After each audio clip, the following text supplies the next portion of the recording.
көрүүчүлөр, биз бүгүн элдик талкуу программасында негизи эле коомчулукта кызуу талкууга алынган ар кандай темаларды козгойбуз. Көрсөтүүнү мен Наргиза Байөмүрова алып барам.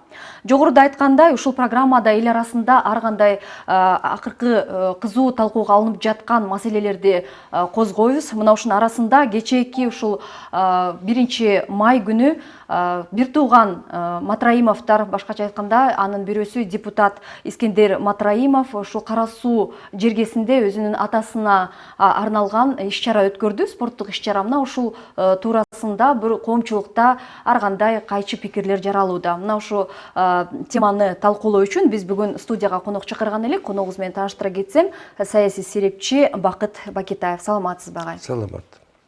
Агай, сөздү баштаардан мурда дал ушул мен жогоруда айтып кеткен бир тууган Матраимовдорду өткөргөн иш-чарасы тууралуу Азаттык бир жеринен тартып келген видеодон көрүп алып, андан кийин сөзүбүздү уласак.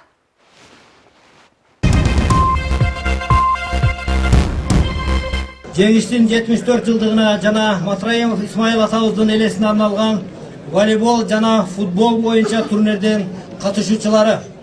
Бүгүнкү турнирге Кыргыз Республикасынын Жогорку Кеңешинин төрагасы баш болгон депутат, Кыргыз Республикасынын биринчи вице-премьер-министри, Кыргыз Республикасынын өкмөтүнүн Ош, Жалал Абад, Баткен областындагы ыйгарымдуу укуктуу өкүлдөрү, облустук жетекчилер, укук коргоо органдарынын башчылары, райондук мамлекеттик администрациянын башчылары, акимдер, коомдук ишмерлер, райондук мекеме ишкана жетекчилери жана кызматкерлери, айыл өкмөт башчылары, айылдык кеңештин депутаттары, ардагерлерибиз, районубуздун тургундары, спортчулар катышып жатышат.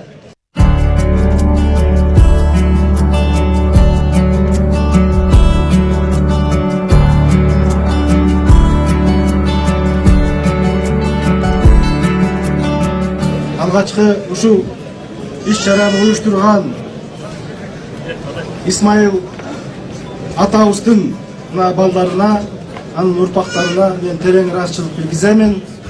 Ушунча элдин башын кошуп, ушунча спортсмен балдарыбызды бир жерге алып келип, аларга жакшы майрам тартуулап турат, жакшы азем тартылып турат. Жыл сайын традиция болуп калган ушул айылда өтүп жаткан иш-чара Матраимов Исмаил ата фондунун атынан өткөрүлүп жүрөт. Мен бир нече жолу катышып калдым. Мына бүгүн дагы ушундай катышууга мүмкүнчүлүк болуп турганына мен сиздер менен кубанычтамын. Кыйын жигиттерде ар дайым душманы көп болот. Ар дайым сөз ээрчийт. Ага көңүл бурбай, ушундай ишти кыла бериш керек. Бардыгыңыздардын майрамыңыздар менен Райым ата фондунун келечекте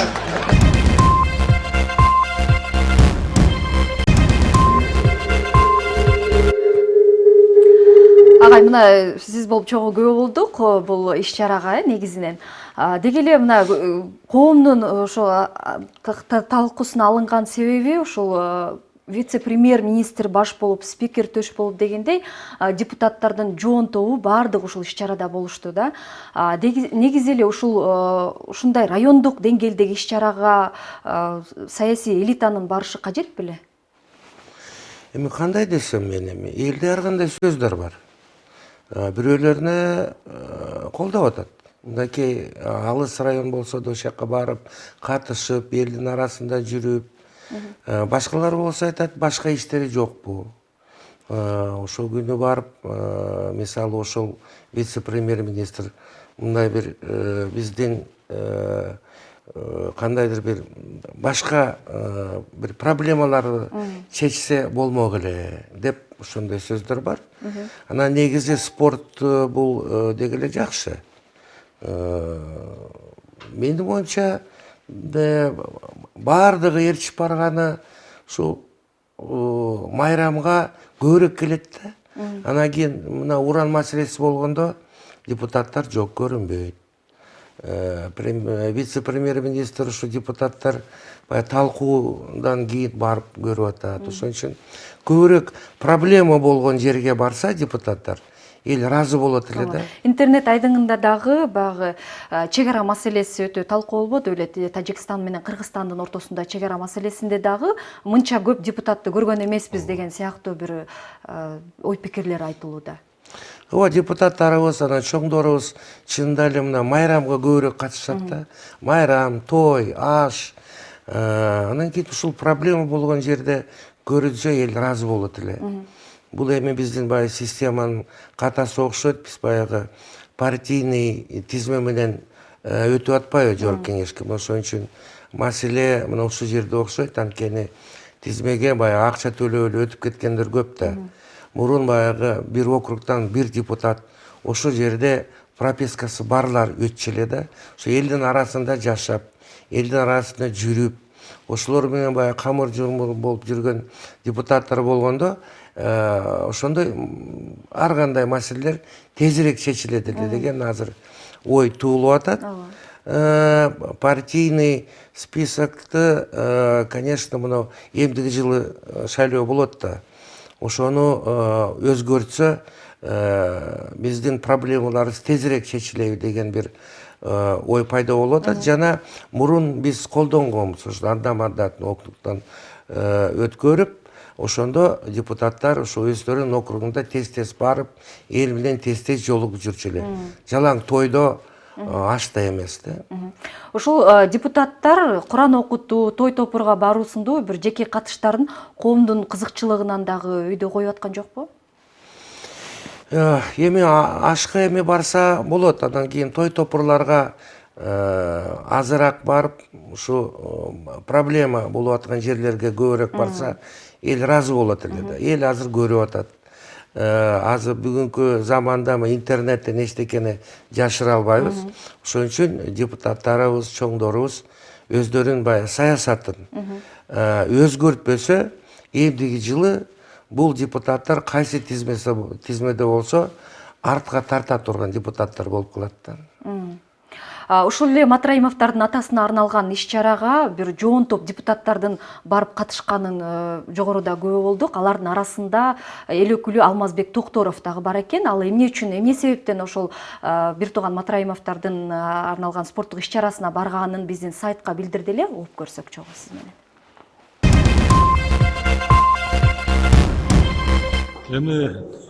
Эми жанагындай социалдык тармактар, социальный сеть ошол роскотко алышат да. Мен барган себеби жана менин коллегам Искендер Матраимов менин досум болот. 25-30 жылдан бери дос болуп жүрөбүз, катташып, үй бүлөбүз менен. Анын атасы менин айшытам, ал кишини да мен жакшы тааныйм. Анан ошонун жаркын элесине арналган мероприятие болчу, болчу. Анан ошого барбай кайсыга барайын? Ошого барып, ошого катышып келдим. Эмне себептен ошо катуу талкуу алынып атат деп ойлойсуз сиздин жеке оюңуз? Катуу жана берки иниси райым жөнүндө ошол дагы барды, ошону көрүп анан кийин ошол чакырганда булар барышып атат деп анан ошого талкуу кылышып атат. Мурда Атымбаев убагында тамажнада иштеп, анан кийин азыр бияка келгенде жаңы бийлик келгенден кийин аны иштен бошотуп коюшту. Азыр ошону сотко берди. Туура эмес иштен бошотту. Өмүр бою мындай өкмөт ишинде жүрсөм, туура эмес иштен бошотушту деп кайра сотко берип акталды окшойт. Ошол кайра жумушка чыккан жокпу, жумуш берген жок ага. Азыр жумушсуз жүрөт.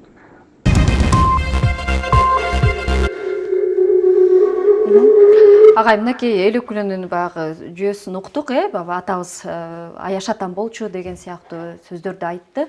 Бирок ушундай эле Райым Матраимовдун бул иш-чарасы жылда өтүп турат экен. Мурда дагы премьер-министр Темир Сайриев премьер-министр болуп турган кезинде ал дагы барып катышкан учуру бар экен да. Деги эле ушул мындай иш-чаралар жылда өтүп тургандыктан чындап эле баягы саясий элиталар катышчу экен бул иш-чараларга. Биз жөн эле коомчулук дүрбөлөң болуп аткан жокпу? Эми билбейм, коомчулук урандан дүрбөлөң болду. Анан кийин той спортсмендерге бул жардам катары эсептесек болот албетте. Спортсмендерибиздин баягы шарты бүгүнкү күндө башка мамлекеттерге караганда начарыраак. Ошон үчүн ушу спортсмендерге көңүл бурганы жакшы. Бирок ушу премьер-министр баш болуп, депутаттар төш болуп, баардык ушу тойго катышканы көбүрөөк болуп атат да. Булар баягы бизде социалдык маселелер көйгөйлөр көп. Ошол жерге көбүрөөк барса жакшы болот эле да. Негизинен ушундай. Анан кийин баардыгы топтолуп алып ушу бир тойго барса элдин мындай кичине кыжыры келип атат. Чынында эле сөзүңүз кур болбош үчүн ошол эле мурунку бир видеодон архив алдык эле. Темир Сариевдин дал ошол иш-чарага кантип катышканын, ал жерде эмне деген сөздөр сүйлөнгөнүн кыскача бир үзүндү көрүп алсак. Жерде улуусу да, сулуусу да, күчтүүсү да отурат чогулуп. Эң оболу ушул чоң кызматка келип, биринчи расмий иш сапарым Ош областында болуп отурат. Ушундай иш-чара уюштуруп бергендерди биз колдошубуз керек. Булар менен биз сыймыктанышыбыз керек. Мына абабыз Исмайыл дагы ушул сүйүнүштү, бүгүнкү кубанычты көрүп, бир оонабалды болуш керек. Исмайыл аба, жаткан жериңиз жайлуу болсун, топурагыңыз торку болсун. Бакыт агай, той болот, тойдун эртеси да болот деп кыргызда айтат эмеспи? Кече 1-майда ушул той болуптур аталган. Ал эми бүгүн болсо ошо жогорку кеңештин парламентинде жалпы жыйында коомчулукта ушул акыркы күндөрдөн бери өтө бир резонанстуу маселени жаратып аткан көйгөй десек дагы болот. Ушу уран маселесин карап, чекит койчу күн болчу да, өздөрүнүн өкмөттүн ошол эле парламенттин айтуусуна карагандачы. Бирок ошол жерде маанилүү күн экенине карабастан 120 депутатыбыз бар экени баарыбызга маалым да. Бирок ошол эле учурда бул канча депутат залда отурду, ошол боюнча биздин кабарчыбыз дагы иликтөө жүргүзүп, ал жерге барып келди эле. Ошол жөнүнчө кичине видео көрүп алып, андан кийин маегибизди уласак кандай дейсиз? Өзүңүздөр көп болгондой 97 депутат каттоодон өткөн бул жактан. Анан азыр болжолдуу түрдө айтсак, бул жакта бир 20-25 депутат катышып жатат жыйынга. Биз буга чейин дагы тартып айрым эл өкүлдөрүнүн бул жыйынга аз катышып жаткандыгы тууралуу бир топ эле сын пикирлер айтылып келген. Ошого карабастан бүгүн өзүңүздөр көрүп тургандай, бул жакта депутаттардын бир тобу ордунда жок. Эң аркасы болгон Ата Мекен фракциясы, андан ары Өнүгүү, Республика Ата Журт фракциясы бар, СДПК бар, Кыргызстан фракциясы бар. Өзүңүздөр көргөндөй, эми бул жакта мен жана мындан 5 минуттан мурда санап чыкканда 18 депутат бар эле, азыр дагы 1-2 депутат кошулуп калган экен. Демек бул жакта 1-2ден деле көп кошулган экен. Бул жакта бир 25 десек адашпайбыз. Анан бул жакта айрым депутаттардын айтканына караганда, эми алар бул жакка отура бербестен суроосун берип коюп, анан өзүнүн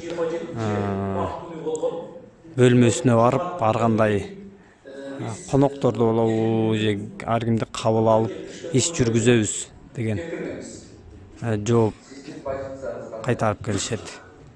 Жерде улуусу да. Агай, бүгүнкү күндө ушу эң маанилүү делген 6 миллион калктын келечеги болуп турган, бул келечегин чечүүчү, тагдырын чечүүчү ушул уран маселесин чекит коердо, ушу жогоруда видеону көрдүк, болгону 20-25 депутаттын тегерегиндеги эл өкүлдөрүбүз отурган экен да. Буга кандай комментарий бере аласыз? Буга комментарий мындай болуп атат. Бизде азыр парламенттик деп тизме боюнча депутаттар өтүп атпайбы? Анан кийин элдин арасында жүргөн күйүп, бышып, пассионардуу граждандарыбыз өтө албай калды азыр. Анткени акча керек экен. Ошол акчаны төлөп партияга, анан кийин негизинен биздин бизнесмендер өтүп атат. Анткени өздөрүнүн бизнесин ошол жерге коргоп алайын деген максат менен барып атат. Биздин мыйзамдар азыр налоговый болобу, фин полициясы болобу, эмнеси болобу, ошолордон коргонуу үчүн 50% ошол жерге барып, значок кийип алып, өздөрүнүн бизнесин коргоп үчүн барат. Бирок демейде ошол эле жогорку кеңештин жалпы жыйынында мындан дээрлик көп эсе эл өкүлдөрү отурганын байкачубуз да. Бирок бүгүн чындыгында өтө эле аз. Бул ошол эле жанагы Матраимовдун кечээки өткөн тоюна байланыштуу Ага да байланыштуу, анан негизинен ошо биздин системага байланыштуу. Анткени депутаттар негизги өзүнүн маселесин чечип алган, бизнесин. Эч кандай элдин кызыкчылыгы үчүн барып, өзүнүн убактысын бөлүп, ошол жерге отуруп, ошол жерде мыйзамдарга ар кандай киргизиш үчүн ичиндеги ниети эл үчүн болуш керек да. Мына ошон үчүн биздин ошо шайлоо кодексин азыр өзгөртпөсөк, эмдиги жылы дагы шайлоо болот. Эмдиги жылы дагы бизнесмендер акчаларын топтоп, элге той топур уюштуруп, дагы келет да, жарымысы отурат, жарымысы өздөрүнүн бизнесин, той топурларга жүрө берет. Демек ошол эле көрүнүш болбош үчүн эмне кылышыбыз керек? Ал үчүн мына азыр сунуштар киргизип атат. Провинциальный одномандатныйга окшош системаны киргизсе, ошондо ар бир округда, ар бир айыл жергесинде ар бир фамилияга добушун берет да. Бир добушун партияга берет, бир добушун ошо фамилияга берет кимисиде. Мына ошондо элдин элегинен өткөндөр келет да. Мына ошондо элге күйүп бышкан, элдин баягы эмесин чече турган өздөрүнүн баягы ички дүйнөсүндө кызыккан адамдар келет. Болбосо, андай өзгөртпөсө, мына бизде азыр 9% болду өтүш үчүн. Буга эми партиялар көп өтө албайт. Бар болгону бир 2 партия өтөт. Анткени мындай болжолдоп эсептесек, бир 20 миллиондун тегерегинде доллар менен керек экен. Кичинекей майда партиялар кире албайт. Ошон үчүн биздин эмки жогорку кеңеште баягы саясий палитра аз болот. Ошон үчүн 5%га түзүшүш керек да. Элдин мүддөсүн, элдин көйгөйүн ошол жерде көтөрүш үчүн ар бир спискадагы кандидаттарга эл тандап өздөрүнүн баягы добушун бериш керек. Мына ошондо 2 проблеманы чечип алабыз. Биринчиден ошо элге, элдин баягы оозунда элдин баягы көйгөйүн чечем дегендер өтөт, жана көбүрөөк партиялар өтөт. Мына ошондо биздин баягы мамлекеттик системаны, мамлекеттик башкаруу архитектурасын өзгөртө алабыз. Болбосо ошол эле бойдон айлампа кайрадан кетип атат. Улам мынакей залда депутаттар жок. Ошону кайрадан эмди жылы кайталана берет. Биз ошол жогорку кеңешти клон сыяктуу кайрадан клонированиядан өткөрүп атабыз. Агай, өзүңүз айткандай, жогоруда ошо элдин мүдөөсүн уга турган бир бийлик керек деп атасыз. Ошону эл дагы өзү туура шайлаш керек, тандаш керек деген сыяктуу мааниде сүйлөдүңүз. Ошол эле жогорку кеңеш негизинен бүгүн парламенттин угусунда ошо өкмөттө отчет алышты. Мындайча айтканда ушу уран маселеси боюнча коомчулуктун ою, бирок ошол уранды кандайдыр бир саясий оюнга алмаштырып ийишти, өкмөт деле так жообун бере албай атат деген сыяктуу бир жүйөлөрдү айтып атышат да. Негизи эле чындыгында сиздин көз карашыңыз боюнча ошондой болуп жатабы? Биз мына эмне себептен ошо тагдыры чечилбей жатат? Биз 30 жылдан бери, 30 жылга жакындап калдык. Ошо укук мамлекеттин, демократия мамлекетин куруп атабыз. Укук мамлекетте бүт укуктун негизинде, мыйзамдын негизинде чечилиш керек. Эгерде эл топтолуп эле мына жабылсын десе, анда бул анархия болуп кетет. Ошон үчүн мыйзамга такап, ошо мыйзамды издеп, ошол негизинде гана жаптырыш керек. Эми кимдин көз каранды? Эгерде ошондой мыйзамдар бизде жок болсо, анда жаба албайт. Анткени эл топтолуп эле бул жапсын, тиги жапсын десе, бул анархия болуп кетет. Ошо мыйзамды жазып атканда, уранды бизде иштетпеш үчүн ошо мыйзамга өзүнүн беренеси болуш керек. Ал берене азыр жок. Эгерде азыр өкмөт жаап койсо, булар сотко берет. Сотко барып утулабыз да, биздин мынакей президентибиз Учкан Атамбаев самолетту наш жерден алып коюп жатабады Европада. Европада укук мамлекет. Эгерде Кыргызстан каршы болуп калса, кайсы бир эмеге булар алып коет болду. Мыйзамдын негизинде. Анан кийин жөн эле чыга болуп эле буда кетсин, келсин, жабылсын десек, аны ошого ылайыктуу мыйзамдын беренеси жок болсо. Сиз айткан мыйзамды ошол эле эл өкүлдөрү өздөрү жазып жатпайбы? Өздөрү жазып, өзгөртүү киргизсе болобу же кеч болот болуп да. калдыбы? Ошол элдин толкунунун негизинде булар ошол мыйзамга өзгөртүү киргизип, анан кийин өзгөртүш керек. Бирок укук мамлекеттерде орустар айтат, закон обратной силы не имеет. Берде момундай карама каршылык болуп атат. Мыйзамдуу. Же бул саясий чечим кабыл алыш керек, өкмөт. Саясий чечим кабыл алса, бул ошол сатып алган компания эл аралык сотко берсе, акчаны утуп алат да, биздин өкмөтүбүз төлөгөнгө мажбур болуп калат. Мына ошол үчүн укуктук мамлекетте биздин мыйзамдарыбыз так даана жазылып туруш керек. Биз мына 30 жылдан бери ошо мыйзамдарды жазып, ошонун ичинде көп коррупциогендик берене жазылып калган. Бири-бирине карама каршы. Кааласаң бул берени аласың, кааласаң муну аласың. Ошол эле эл өкүлдөрү өкмөттөн ошону талап кылып атышпайбы? Төлөсө төлөп берели да акчасын, демек бизди уранды таптакыр токтотолу депчи. Бирок кандайдыр бир өкмөт тарабынан бир кетенчиктөөлөрдү байкасак болот да. Бул эмнеге байланыштуу? Өкмөттө менин оюмча булар баягы юристтер менен, эл аралык адвокаттар менен кандайдыр бир сүйлөшүү жүргүзүп аткан окшойт. Анткени ошол компаниялар бизге мыйзамдуу түрдө алса, булар мыйзамдуу түрдө эл аралык сотко кайрылат.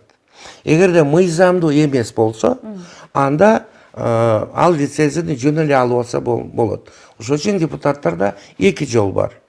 Же ошол мыйзамдуу же мыйзамдуу эмесин текшериш керек. Мыйзамдуу эмес болсо бул оңой эле алып коет. Эгер мыйзамдын негизинде алса, анда соттошконго биз мажбур болобуз. Жогоруда сиз айткандай лицензия ошо Кыргызстандын аймагында 40 учурда уранды чалгындоо боюнча 18 лицензия сатылган экен да. Демек аларды кантип кандай жол менен анализдеп, сиз айткандай мыйзамдын чегиндеби же мыйзамсыз сатылганбы, ошону бир билсе болот. Аны депутаттар оңой эле, комиссия түзсө, эксперттер келет, ошону документтерин карап чыгат. Эгерде кандайдыр бир документтерде кымтык болсо, кымтыктары албетте бар, мен деп ойлойм. Ошон үчүн жөн эле алып койсо болот. Бирок аны эксперттер далилдеп, ошонун баардыгын ачык айкын далилдеп, элге ачык айкын айтыш керек. Эгер ошондой кымтыктарды таппаса, анда соттошконго биз мажбур болобуз да, сот чечип берет бизге. Кимибиз туура, кимибиз туура эмес. Сиз саясий серепчи катары же болбосо айталы жөнөкөй эле Кыргызстандын жараны катары бир жолу бир элден уруксат алып атканын көрдүңүз беле? Ошо өкмөт дейли, бийлик дейли биздин уранды чалгындоо иштери боюнча, уранды казуу иштери боюнча. Мен жогоруда айткандай 18 компанияга лицензия сатылып кеткен экен. Анын 9-у азыркы учурда ошо ийгиликтүү өзүнүн чалгындоо иштерин баштаган экен. Эми бул кандайдыр бир коррупциялык бир эмеси бар, анткени биз мурун коммунисттик доордо жашап атканда ошол бийликтин архитектурасы биз капитализмге өтүп, базар экономикасына. Бирок мамлекет башкаруу архитектурасы эски бойдон калган. Буну атайын өзгөртпөй жатат депутаттарыбыз. Анткени эски архитектура менен коррупциялык нерселерди жасаса оңоюраак. Ошон үчүн бүгүнкү күндө мына президент деле айтып атпайбы? Биз системаны ошол бийлик башкаруу, элдин акчасын, элдин бюджетин башкаруу системасын өзгөртпөсөк, бул коррупция улана берет, жыл сайын азайбайт. Мына былтыр коррупциялык баягы эл аралык транспаrency 29 ИВК коэффициент бар эле. Быйыл деле ошол. Коррупциянын деңгээли ошол эле температурасы, ошол эле бойдон турат. Мына эки премьер-министр отурат, канча министрлер отурат. Ошого карабай коррупциянын температурасы бирдей болуп турат. Ошол үчүн демек муну эмне кылыш керек? Системасын өзгөртүш керек. Болбосо Ишматовду түшүрүп, Ташматовду отургузсаң, Ташматов деле ошондой болот. Мына өткөндө канча министрлер отургузду. Баары ошо ойдон калып атпайбы. Ошон үчүн системаны, архитектурасын өзгөртүш керек. Аны өзгөртүш үчүн биздин жогорку кеңешибиз эмдиги жылы шайлоо кодексин өзгөртүп, провинциальный кылып баягы 2. Мына ошодо гана биз өзгөртө алабыз. Болбосо бул кайрадан айланпа жүрө берет да, жүрө берет. Агай, ушу акыркы митингдер өтө эле саясатташып кеткен сыяктуу да. Аны баягы эл өкүлдөрү да өздөрү мойнуна алып атышат. Себеби дегенде арадай маселени чарадай кылып баягы коомчулукта көтөрүп ийди деген сыяктуу жүйөлөрдү айтышат да. Ушул мындай элдин көйгөйүн дейлик маселесин пайдалангандар барбы чын эле четтен? Албетте бар, жана болот. Мына ошон үчүн элибиз баягы азыр элде чынында эле мына биздин Кыргызстанда 30 жыл болду. Жаңы доор, жаңы эмес куруп келатабыз. Элибизде, айрыкча мына биз Кыргызстанда саясий капитал жалпы элибизде топтолду. Саясий ариет. Элде азыр алдаш кыйын. Азыр ар бир айылда 5-6 политолог бар. Интернет бар. Ошон үчүн бүгүнкү күндө саясатты ачык, айкын жүргүзүш керек. Болбосо бир күн, 2 күн ичинде политолог, эксперттер элге баарын айтып берет. Мына уранга чогулдуңарбы? Урандын ошо митингдин арасында кимдер жүрдү? Үчүнчү күчтөр жүрдү, тигилер жүрдү, булар жүрдү. Эл топтолсо эле ошол жерде пайдаланып, башка күчтөрдү башка жерге алып кетиши мүмкүн. Мына көрүп атасыңар, араб мамлекеттери. Ливия кандай эле, Ирак кандай эле, Сирия кандай эле, кандай өнүккөн мамлекеттер бензини 20 тыйын эмес беле? Азыр эмне болуп атат? Бир күндө жок. Бири-бири менен атышып атат. Мына Украина менен Россия. Бир туугандар бири-бирин атышып атат. Буну кимдер пайдаланды? Ошол үчүнчү күчтөрдү пайдаланды. Бардыгын мына мисалы СССР мамлекеттерин бардыгын таратып, Европа биригип алды. Мына Бзижинский да айтып атат, Киссинджер да айтып атпайбы? Бул негизги глобалдуу мына бир процесстерди да карап туруш керек да. Ошон үчүн биздин мамлекетибизде кандай митинг болобу, кандай саясий болобу, ошодо 3-чү, 4-чү, 5-чү күчтөрдө пайдаланып кетиши мүмкүн да, элди чогултуп алып. Анан мен ойлойм, бүгүнкү күндө көп биздин саясатчылар ойлоп атат, мынакей дагы революция болот деп. Эгерде Лев Николаевич Гумилев деген бар, анын теориясы бар, этногенез пассионарности деген. Ошону кайрадан барактап чыкканда биздин саясатчылар түшүнөт эле. Бүгүнкү күндө кыргыз эли революцияга даяр эмес да, бүттү. Эл жалпы коом, бул адамдай эле.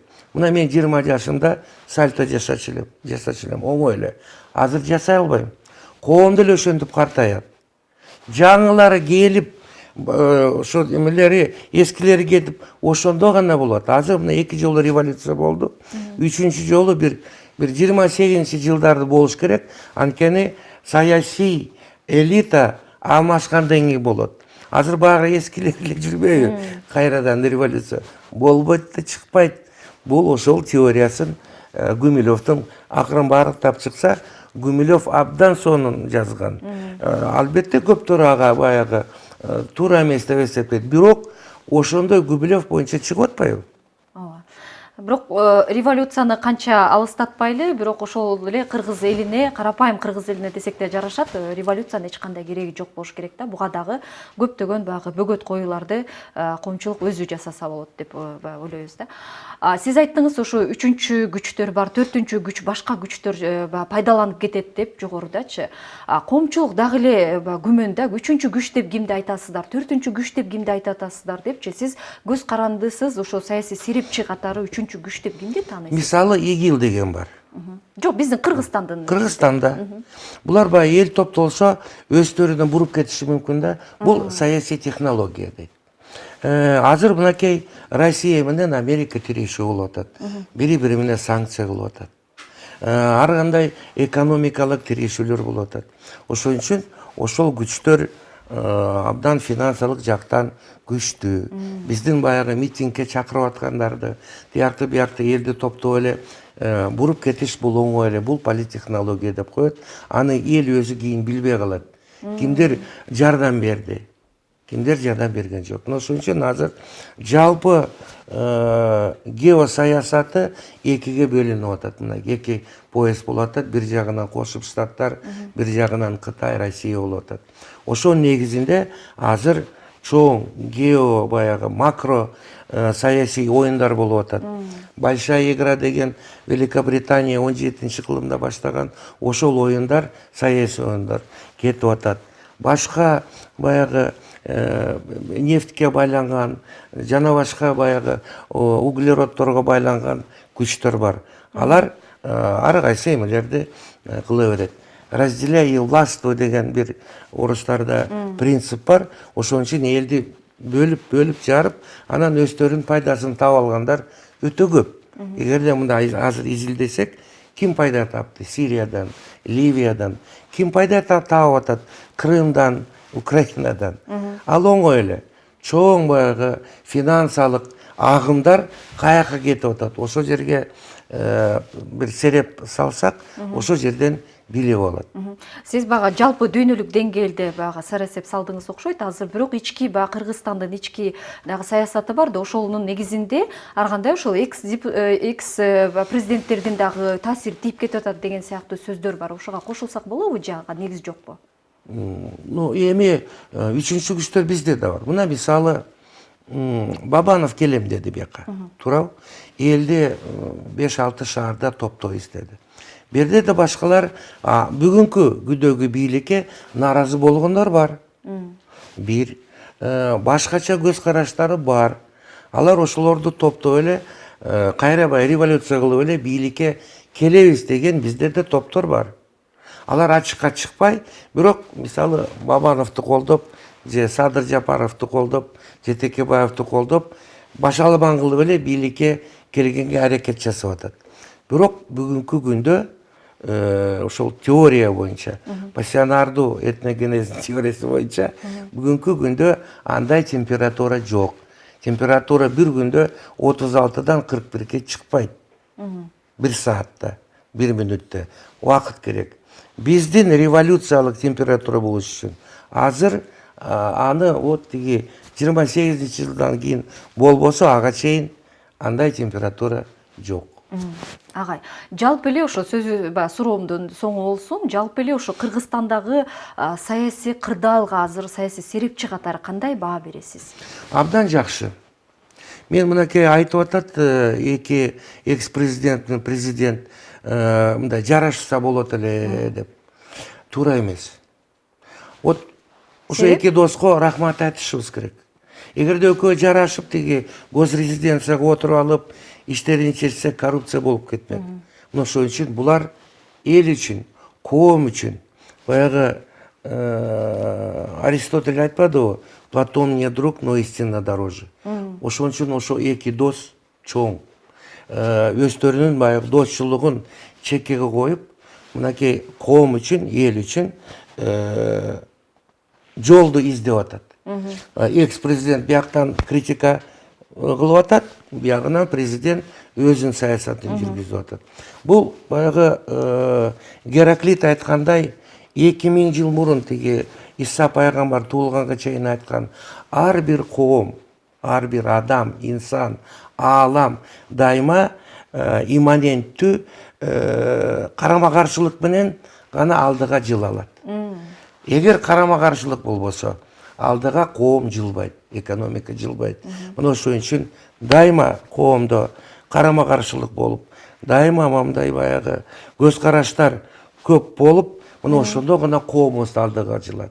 Баардыгыбыз 100% добуш берип болуп калсак, мамлекеттердин атын атабай эле коелу, башкача мамлекет болот элек.